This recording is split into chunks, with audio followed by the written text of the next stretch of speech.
The weight of the day pressed down on Clara's shoulders, a familiar, phantom shroud woven from antiseptic smells, the relentless chime of call buttons, and the thin, reedy cries of children in pain. It settled in the space between her vertebrae, a dull ache that radiated outwards, a physical manifestation of a spirit worn smooth by empathy. She sat hunched over a lukewarm mug of tea in the corner of the Daily Grind, a small café that served as her decompression chamber, a neutral zone between the sterile, high-stakes world of the pediatric ward and the echoing quiet of her small apartment. Her gaze was fixed on the swirling vortex of milk in her Earl Grey, but she saw nothing. Her mind was still back in room 304, replaying the argument, the dismissal, the cold, clinical arrogance of the new attending physician. She had seen the subtle cyanotic tinge around little Lily's lips, the barely perceptible retraction in her chest with each breath. Her instincts, honed over a decade of watching, listening, and feeling the fragile rhythms of sick children, had screamed that something was dangerously wrong. Dr. Albright, however, had glanced at the monitor, seen acceptable oxygen saturation numbers, and waved her concerns away with a condescending smile. "He's just a textbook doctor," she had lamented to a colleague, "he treats the chart, not the child." Across the room, Julian Croft watched her. He did not see a dedicated professional wrestling with the moral weight of her vocation. He saw a woman defeated by the mundane. From his vantage point, insulated by wealth and the profound silence of his deafness, her slumped posture was a symbol of the mediocrity he despised.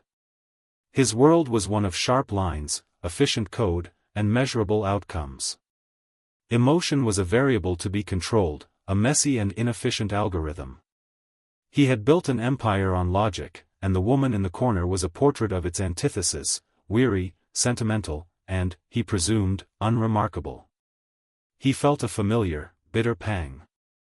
It was the same look of weary resignation he had seen on his wife's face before she left, the look that said the effort of communicating with him, of bridging the silent chasm, was simply too much. He had learned to interpret such expressions as a precursor to abandonment. He tapped a dismissive note onto his tablet, a sleek black rectangle that served as his voice, his ears, and his shield. "The world is full of people who surrender to their circumstances." He took a sip of his black coffee, the taste as bitter as his thoughts. He did not know that this tired nurse held a form of genius he could never quantify. And she did not know that this cold, judgmental man was about to have his meticulously constructed world shattered, and that she would be the one to show him how to rebuild it. Their two worlds, separated by silence and status, were about to collide, not with a bang, but with the quiet whisper of a shared humanity. Clara Hayes, at 34, possessed a stillness that was often mistaken for timidity. It was, in fact, the product of a lifetime of intense observation. Her quietness was a tool. In the cacophony of a hospital, she found information in the spaces between the noise, in the way a mother twisted a tissue in her hands, in the flicker of fear in a child's eyes before they began to cry, in the almost imperceptible hesitation of a doctor unsure of his own diagnosis. Her diagnostic acumen was not something that could be taught from a textbook, it was a deep, intuitive knowledge forged in the crucible of personal loss. Her younger brother, Lucas, had been a fragile, brilliant boy who spent more of his short life in a hospital bed than out of one. Clara, even as a teenager, had been his primary advocate, learning to read the subtle shifts in his breathing and color when the monitors showed nothing amiss. She had learned the hard way that machines had limitations, and that love and attention could be diagnostic tools in themselves. His death at 14 had not broken her, it had galvanized her. It had filled her with a fierce, unwavering purpose, to be the nurse she had always wished her brother had. Her life outside the hospital was modest and disciplined. She lived in a third-floor walk-up apartment, a cozy space filled with more books than furniture. Medical journals and texts on rare pediatric syndromes were stacked on her nightstand, while shelves in the living room bowed under the weight of classic literature and poetry. It was a space dedicated to the cultivation of the mind and the spirit, a sanctuary from the emotional attrition of her job. She had few close friends, not because she was unfriendly, but because the depth of her work left little energy for superficial socializing. Her connections were fewer but deeper, with Maria, the owner of the Daily Grind, who always had her tea ready, with the elderly woman in apartment 2B for whom she picked up groceries, and, most profoundly, with the families who entrusted their children to her care. They sent her cards and pictures, updates on milestones she had fought to make possible. These were her riches. Julian Croft, at 42, was a man encased in success as if in amber. His penthouse apartment occupied the entire top floor of a gleaming skyscraper he himself had financed, a monument of glass and steel with panoramic views of a city he no longer truly heard. His life was a masterpiece of curated control. Meals were delivered. Meetings were conducted via video conference with live transcription. His world was filtered through screens, every interaction mediated by technology that he had, in large part, created. He was the founder and CEO of Ethel, a tech giant that specialized in communication software, a bitter irony that was not lost on him. He had connected the world while becoming utterly disconnected himself. His deafness had not been congenital. It had been a slow, creeping thief, a genetic betrayal that began in his late 20s and culminated 5 years ago in a world of absolute silence. At first, he had fought it, enduring painful surgeries and mastering lip-reading with the same ruthless efficiency he applied to business. But the strain was immense. He grew tired of pretending, of guessing, of the pity he saw in people's eyes when he misunderstood. The final blow came when his wife, Amelia, had sat him down, her face a mask of exhausted sorrow. "I can't live in the quiet anymore, Julian," she had said, her words a series of shapes he could no longer bear to decipher. "It's not just that you can't hear. It's that you've stopped listening." Her departure had been the catalyst for his complete retreat. He built walls of code and wealth around his silence, convincing himself that he preferred the solitude, that human connection was an overrated and messy liability. His philanthropy, including the new wing at the city hospital, was less an act of altruism and more a strategic business decision, a way to shape his legacy without having to engage with the messiness of people. As Clara absently stirred her now cold tea, a sudden jolt shook her table. Julian, lost in his own internal monologue, had turned too sharply, his briefcase catching the leg of her small table. His own cup of coffee tipped, sending a wave of dark, hot liquid across the polished floor, splashing against the worn leather of her nursing shoes. "Oh!" Clara gasped, snapping out of her reverie. She immediately knelt, grabbing a handful of napkins from the dispenser.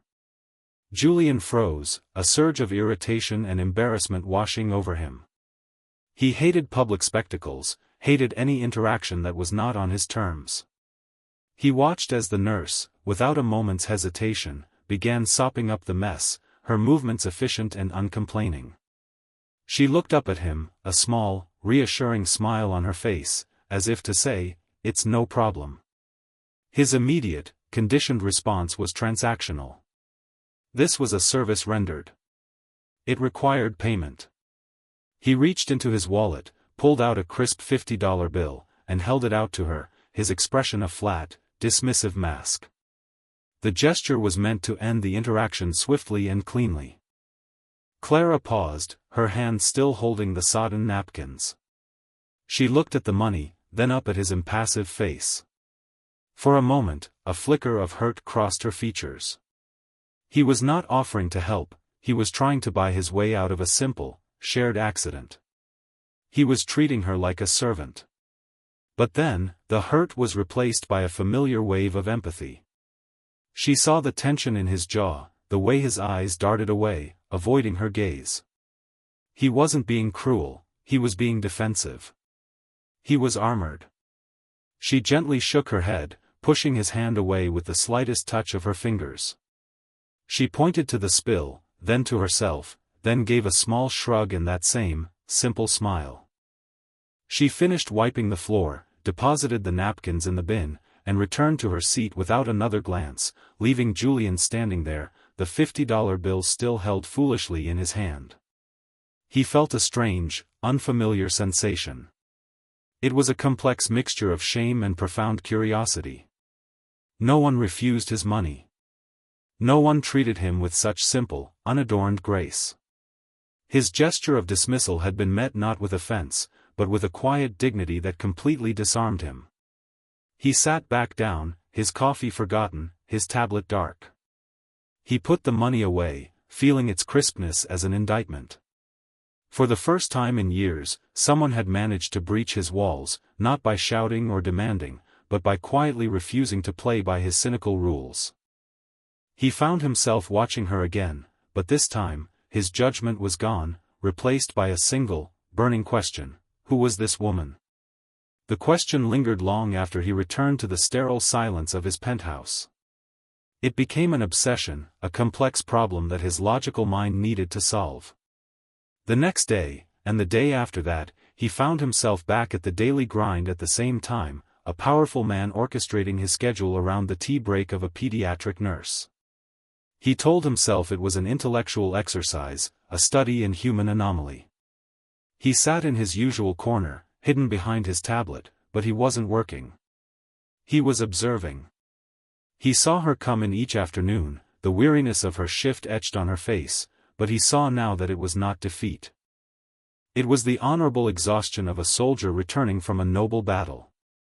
He watched as she opened not a glossy magazine, but a thick, daunting medical textbook, her brow furrowed in concentration as she made meticulous notes in a small spiral notebook. One afternoon, a young mother struggled near the door with a crying baby and a cumbersome stroller. Before anyone else could react, Clara was on her feet. Julian watched, fascinated, as she spoke to the mother with a calming softness. She didn't take the baby, but instead knelt and gently adjusted the infant's blanket, her touch so deft and reassuring that the baby's cries softened to a hiccup, and then to silence. She helped the mother navigate the stroller to a table, offered a warm smile, and returned to her textbook as if nothing had happened. There was no search for thanks, no performance of kindness. It was as natural to her as breathing. Another day, he saw a student ahead of her in line, their face flushing with embarrassment as their debit card was declined. As the student began to stammer an apology, Clara quietly stepped forward and tapped her own card on the reader. "I've got it," she said softly. "Pay it forward someday." She gave the flustered student a conspiratorial wink and moved on, leaving the young person speechless with gratitude. Julian recorded these moments in his mind, data points that contradicted his entire worldview. This woman operated on a different currency, one of empathy and quiet grace. He saw Maria, the café's owner, treat Clara not just as a customer, but as a cherished friend, saving her favorite pastries and chatting with an easy familiarity. He was a man who commanded deference, but this nurse earned affection. The difference was stark and unsettling. His curiosity finally overwhelmed his pride. He sent a simple, encrypted message to his head of security, a man accustomed to digging up corporate espionage secrets and vetting billion-dollar investments. The request was unusual: a full, confidential background profile on a nurse named Clara Hayes. The file arrived on his secure server less than 24 hours later. Julian spent the entire evening engrossed in the details of her life. He read about her stellar record at the nursing college, the glowing recommendations that praised her unmatched clinical intuition. He saw the commendations from dozens of families, letters filled with heartfelt praise for the woman who had sat by their child's bedside through the night, who had caught a subtle symptom the doctors had missed, who had held their hands as they received the worst news. Then he found the other side of the story, the formal disputes. 3 incidents over 10 years, each one initiated by hospital administration. In every case, Clara had challenged a senior physician's orders, going against protocol because she believed a patient was in danger. In 2 cases, she had been proven correct, her intervention preventing a serious medical error. In the third, the outcome was ambiguous, but her file was flagged with a note from an administrator: tends to be overly emotional and resistant to authority. The final section of the report detailed her personal history. It was there he learned about Lucas. He read about her brother's rare congenital heart defect, about her teenage years spent in and out of hospitals, about her decision to go into nursing after his death. The cold, factual report suddenly blossomed into a human story of profound love and loss. Her genius was not a mystery, it was a memorial.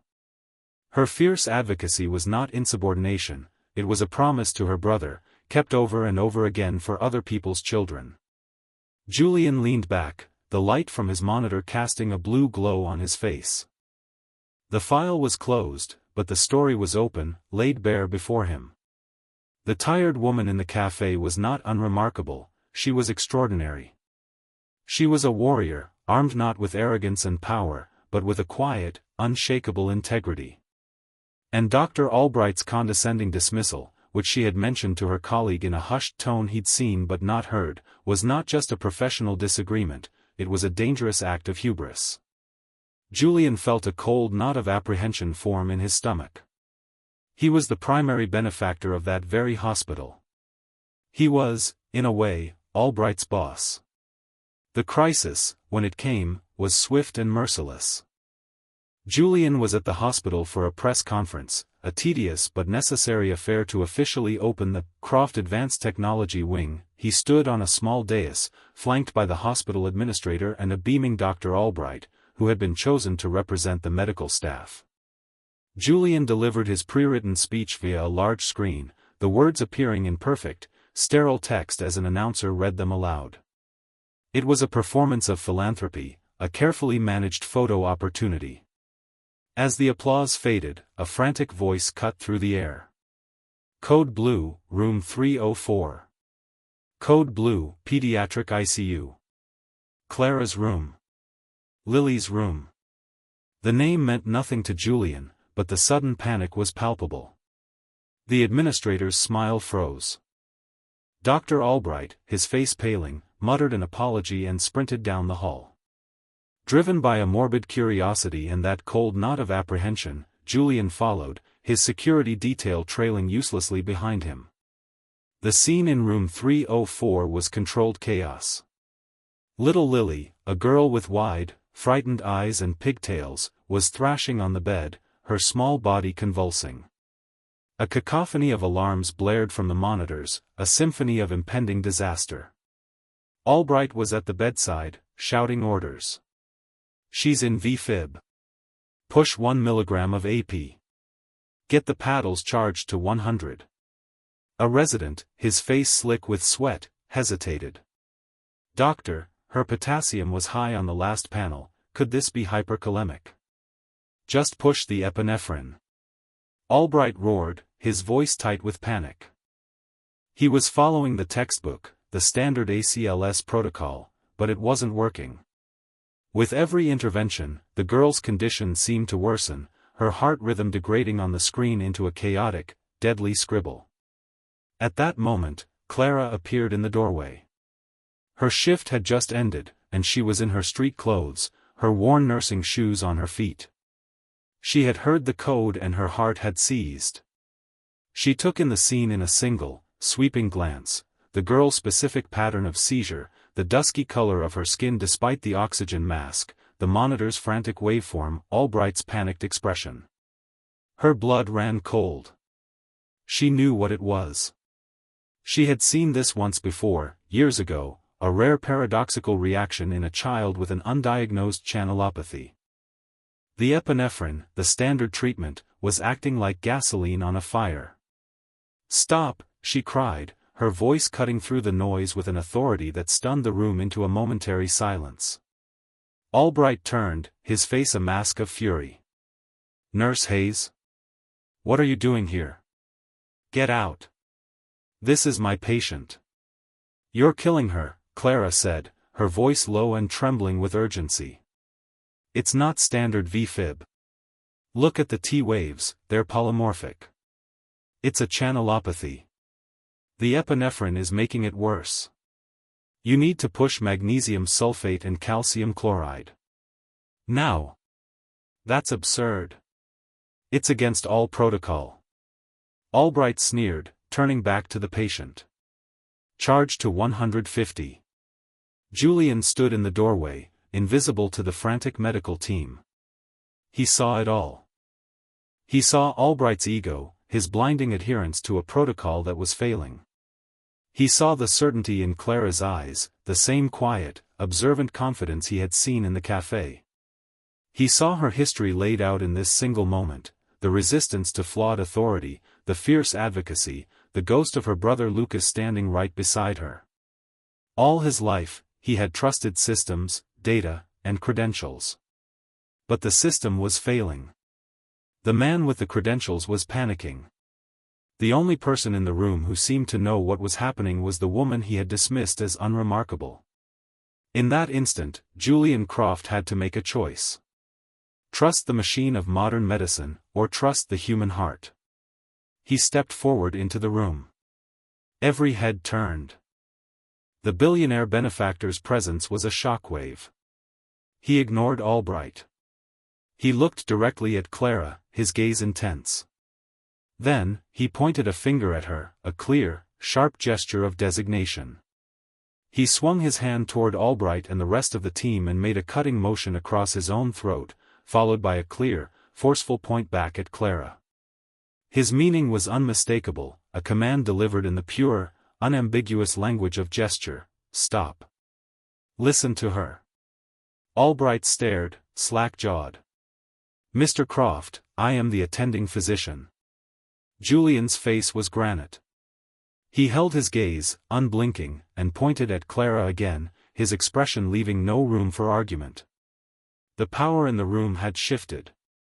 It no longer resided with the doctor's white coat, but with the silent billionaire and the quiet nurse he had just inexplicably empowered. The resident holding the epinephrine looked from Albright to Clara, then made his choice. He put the syringe down. What dose of magnesium? He asked her. A profound calm settled over Clara. The fear receded, replaced by pure, focused purpose. She was no longer a subordinate, she was a clinician in her element. 2 grams, slow push over 5 minutes, she commanded, her voice steady and clear. And get me a liter of D10 with insulin. We need to shift the potassium. Someone get a pacer on her, transcutaneous pads, but don't turn it on yet. We need to stabilize her chemically first. She moved to the bedside, her hands finding the girl's wrist, feeling for a pulse that was barely there. She spoke to her, her voice a low murmur.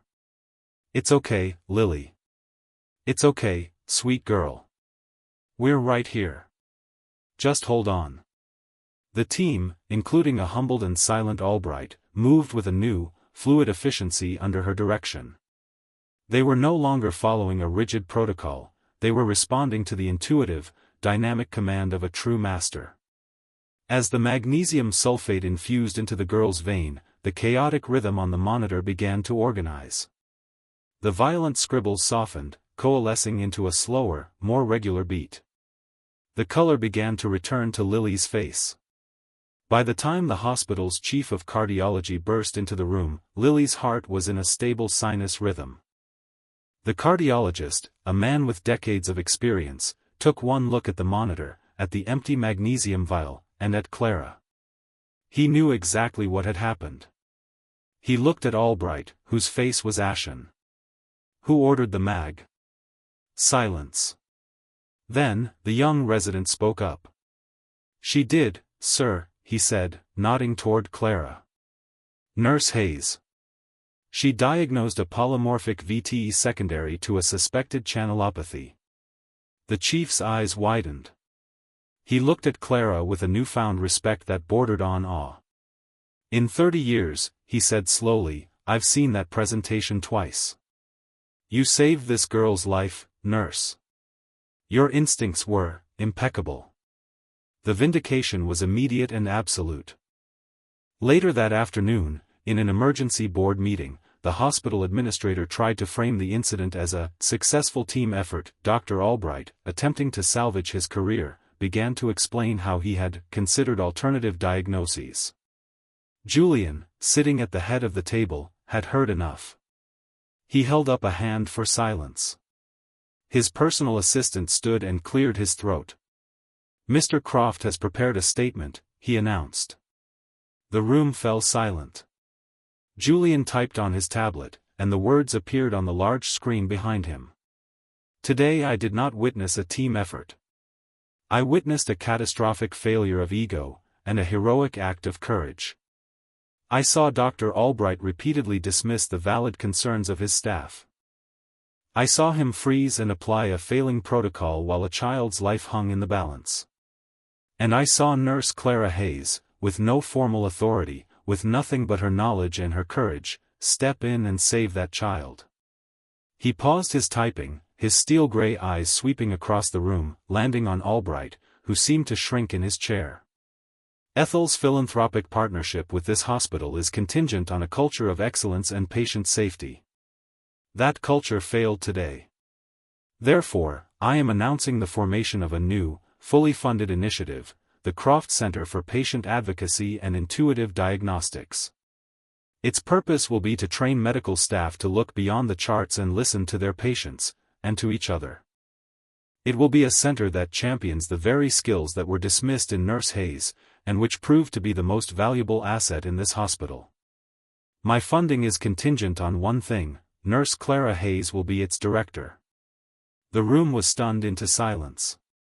Clara, who had been asked to attend, felt a wave of dizziness. Director? It was unfathomable. Julian looked directly at her, and for the first time, she saw something other than coldness in his eyes. It was respect. It was gratitude. It was an apology. In the quiet aftermath, Julian requested a private meeting with Clara. They met not in a boardroom, but in a small, empty family waiting room, the air thick with the ghosts of past anxieties. He didn't bring an assistant. He communicated directly with her through his tablet, the silence between them no longer awkward, but comfortable. I want to offer you the directorship officially, he typed. The salary will be commensurate with an executive position. You will have full autonomy, a significant budget, and my complete support. You will answer to no one but me. Clara read the words, her heart pounding. It was everything she should have wanted: power, recognition, the ability to enact change on a massive scale. It was a golden ticket out of the exhausting grind of 12-hour shifts and arrogant doctors. But as she pictured herself behind a large desk, buried in budgets and administrative reports, a feeling of profound wrongness settled over her. She took a deep breath and began to type her own reply on her phone, then showed him the screen. Mr. Croft, I am more grateful than I can possibly say. But I can't accept. I'm a nurse. My place is not in an office. My place is with the children. My gift, if I have one, doesn't work through spreadsheets. It works at the bedside. Julian read her words, his expression unreadable. He felt a pang of disappointment, but it was quickly replaced by a surge of admiration. Of course she would say no. A person motivated by status would have leaped at the offer. She was motivated by purpose. His test had been unintentional, but she had passed it perfectly. Then what do you want? He typed. Tell me. I will build it for you. An idea, a dream she had held for years, began to take shape. She typed quickly, her fingers flying. Not a big, corporate center. A smaller, hands-on training initiative. A place where nurses and even doctors can learn the art of observation, of listening to the silence. Where we use simulation, but also poetry and art, to teach empathy. A place to honor the idea that the patient is a story, not a statistic. We could call it the Lucas Initiative. After my brother. Julian looked at her, then down at the name Lucas on her screen. He remembered the file. He understood completely. This wasn't about a career for her. This was about honoring a memory and transforming a loss into a legacy of healing. It was the purest motive he had ever encountered. Done, he typed, a single word that carried the weight of $1 billion promise. We will build it together. And so they did. The following months were a blur of activity. Julian, with his formidable efficiency, handled the logistics, securing a beautiful, light-filled space within the hospital, overseeing renovations, and procuring the most advanced simulation technology. Clara, in turn, poured her heart and soul into designing the curriculum. She created modules with names like The Texture of Illness, Reading the Room, and Diagnostic Silence. She developed exercises that involved observing actors portraying sick children, writing narrative summaries of patient encounters, and studying works of art to enhance visual perception skills. The Lucas Initiative opened 6 months later. It was not a cold, clinical space. The walls were painted in warm, calming colors and decorated with art created by pediatric patients, including a vibrant, cheerful drawing from a fully recovered Lily. The first class of attendees was a mix of new nursing graduates, seasoned veterans, and, to everyone's surprise, a court-ordered participant, Dr. Albright. Humbled and demoted, he sat in the back row, his arms crossed, a resentful scowl on his face. Clara, standing before them, was transformed. She was no longer the tired, overlooked nurse, but a confident and inspiring teacher. She told them the story of Lucas, not for sympathy, but to frame the profound responsibility they all shared. During a simulation, Albright fumbled, once again focusing on the monitor while the high-tech mannequin exhibited subtle signs of distress that Clara had programmed. "Look at your patient, doctor," she said, her voice firm but not unkind. "The answer is not on the screen. It is right in front of you." For the first time, something in him seemed to break. He looked at the mannequin, then at Clara, and nodded slowly, the first crack in his armor of arrogance.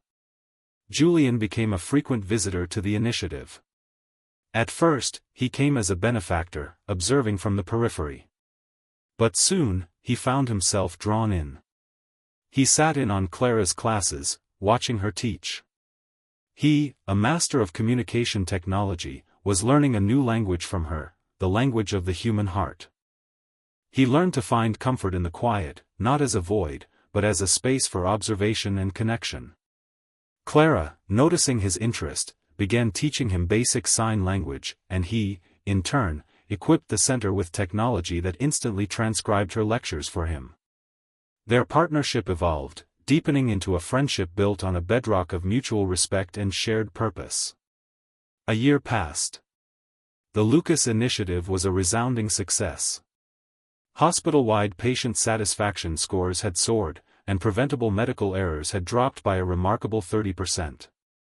Nurses trained by Clara were becoming leaders on their floors, their diagnostic skills revered. Albright, having completed the course, was a changed man. He approached Clara one day, his apology awkward but sincere. "You taught me how to be a doctor again," he admitted. "Not just a technician."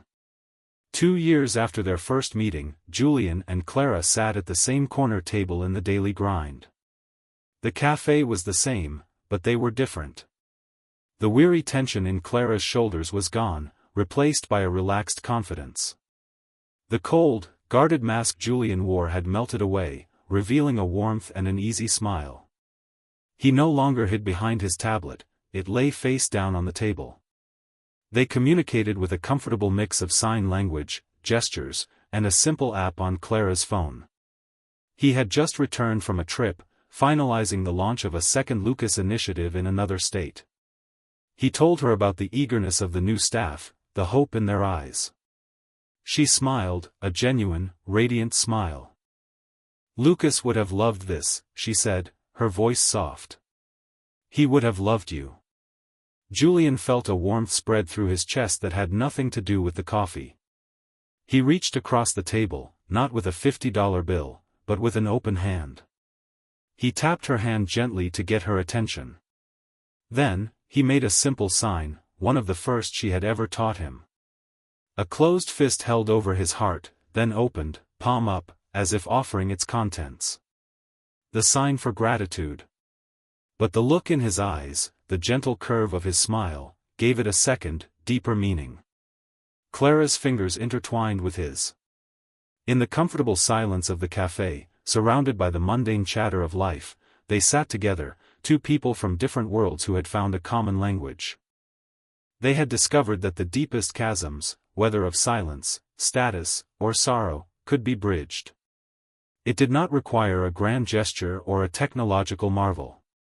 It required only the willingness to see past the surface, to listen with one's whole being, and to recognize that the most profound connections often begin with a simple, quiet act of kindness. True worth was not measured in dollars or decibels, but in the quiet, steady beat of an empathetic heart.